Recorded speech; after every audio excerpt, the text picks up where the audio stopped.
Setiap gue jalan ke salah satu daerah ini, gue selalu liatin rest area ini. Dan gue sering banget berhenti karena mau ke kamar mandi atau jajan doang. Karena rest area ini gede banget, Bi. Nah, gue gak bisa sebutin daerah mana. Tapi intinya, salah satu rest area ini tuh yang mengarah dari Jakarta ke arah Bogor. Oh, Kan ada beberapa rest area kan. Nah, salah satunya itulah. oke. Jadi di dalam rest area ini ada kayak gedung rada gede gitu. Di situ ada Indomaret, ada restoran, terus kamar mandinya pun juga di dalam gedung itu dan adanya di lantai 2. Lo bayangin deh, kalau misalnya lo kamar mandi di rest area ini jam 2 pagi gitu. Lo masuk ke gedung yang udah sepi banget dan remang-remang, semua tenan udah pada tutup, tapi lo harus ke lantai 2 buat kamar mandi. Pasti serem banget kan? Nah, setiap gue ke rest area ini, pas malam-malam itu gue masuk ke dalam gedungnya buat ke kamar mandi nih. Gue tuh selalu ngerasa kayak creepy banget gitu hawanya, Bi. Nah, gue nggak tahu apa karena emang gedung itu sepi karena tengah malam, jadi hawanya nggak enak. Tapi intinya setiap sesekali gue kesana dan pas lagi malam-malam, gue tuh ngerasa kayak ada sesuatu yang merhatiin gue di ujung gedung, di ujung sana gitu loh. Pokoknya gue ngerasa ada yang merhatiin itu lah. Oh, Nah, tapi untungnya gue nggak pernah ngalamin kejadian aneh pas gue lagi di sana. Tapi temen gue pernah ngalamin kejadian mistis di rest area ini. Dia pas ceritain ke gue ini, katanya sih jadi hal termistis yang pernah dia alamin selama dia hidup lah. Jadi ada temen gue cowok, namanya Angga. Dia rumahnya tuh di daerah Bogor. Jadi kalau misalnya dia mau balik naik mobil, pasti lewatin rest area ini. Jadi ada di satu hari, Angga tuh balik party gitulah. Dan dia balik dari SCBD sekitar jam 2 pagi.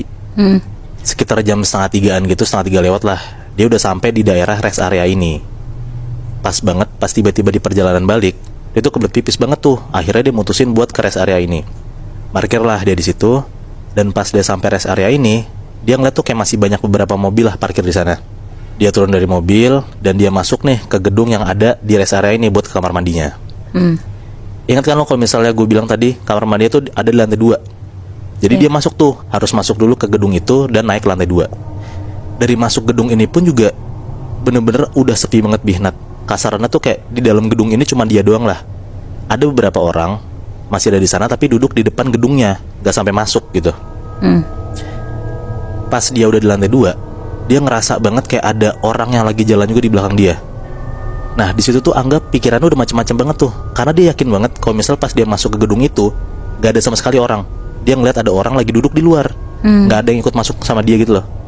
Dia bener-bener gak berani nengok ke belakang, karena ya walaupun belum tentu juga ada sesuatu, ada seseorang gitu kan, mungkin perasaan dia doang. Tapi kalau misalnya kita posisiin diri jadi Angga, ya pasti kita gak akan mau nengok ke belakang lah, karena takut banget kan. Nah, kamar mandi di lantai 2 ini pun juga rada ke dalam.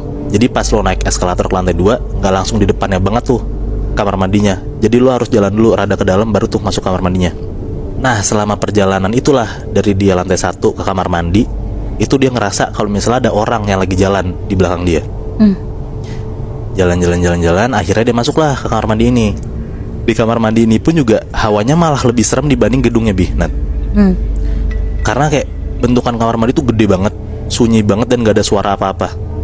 Si Angga ini gak berani pipis di urinoirnya itu karena dia mikir kalau misalnya dia di sana berdiri, dia kan bisa nengok kanan kiri depan belakang gitu kan. Dia takut ada sesuatu. Akhirnya dia milih buat ke bilik kamar mandi buat pipis tuh biar dia ngerasa aman. oke. Nah, pas dia lagi pipis, dia dengar kalau di bilik sebelahnya dia ada kayak suara-suara gitu.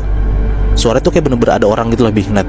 Kayak ada suara keran hidup, terus ada kayak suara gayung. Pokoknya dia ngerasa kalau misalnya ada orang, dan akhirnya si Angga tuh ngerasa tenang. Dia tahu kalau misalnya di kamar mandi itu bukan dia doang.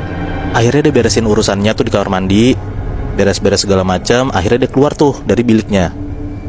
Pas sudah keluar dari biliknya, dia ke wastafel dulu buat cuci tangan.